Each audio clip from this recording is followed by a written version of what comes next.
এবারে মুজিব সিনেমা করে পাওয়া 10 কাঠার সেই প্লট হারাচ্ছেন আরিফিন শুভ। 2023 সালে মুজিব সিনেমা দিয়ে বেশ আলোচনায় আসেন ঢালিউড অভিনেতা আরিফিন শুভ।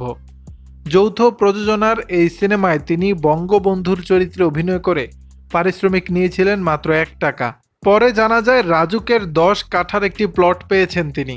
গত বছরের 27 নভেম্বর রাজুকের বোর্ড সভায় এ সিদ্ধান্ত হয়। এবার সেই প্লট হারাতে চলেছেন শুভ। হাসিনা সরকারের বিভিন্ন সময়ে সংরক্ষিত কোটায় বরাদ্দ দেওয়া প্লট বাতিলের উদ্যোগ নিয়েছে অন্তর্বর্তী সরকার। এরই অংশ হিসাবে আরিফিন শুভকে সংরক্ষিত কোটায় বরাদ্দ দেওয়া রাজুকের প্লটটি বাতিলের সিদ্ধান্ত নিয়েছে কর্তৃপক্ষ। আরিফিন শুভর সঙ্গে সিনেমাটির প্রযোজক লিটন হায়দারের প্লটও বাতিল হচ্ছে। আরিফিন শুভর প্লট বাতিলের বিষয়টি নিশ্চিত করে রাজুকের চেয়ারম্যান জানিয়েছে, মন্ত্রণালয়ের নির্দেশে আমরা তালিকা প্রণয়নের কাজ শুরু করেছি, তবে কি পরিমাণ প্লট বাতিল হবে তা এখনই বলা যাচ্ছে না।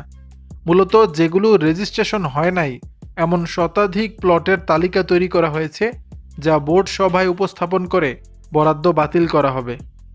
দর্শক, বিষয়টি নিয়ে আপনাদের মতামত জানাবেন নিচের কমেন্ট বক্স।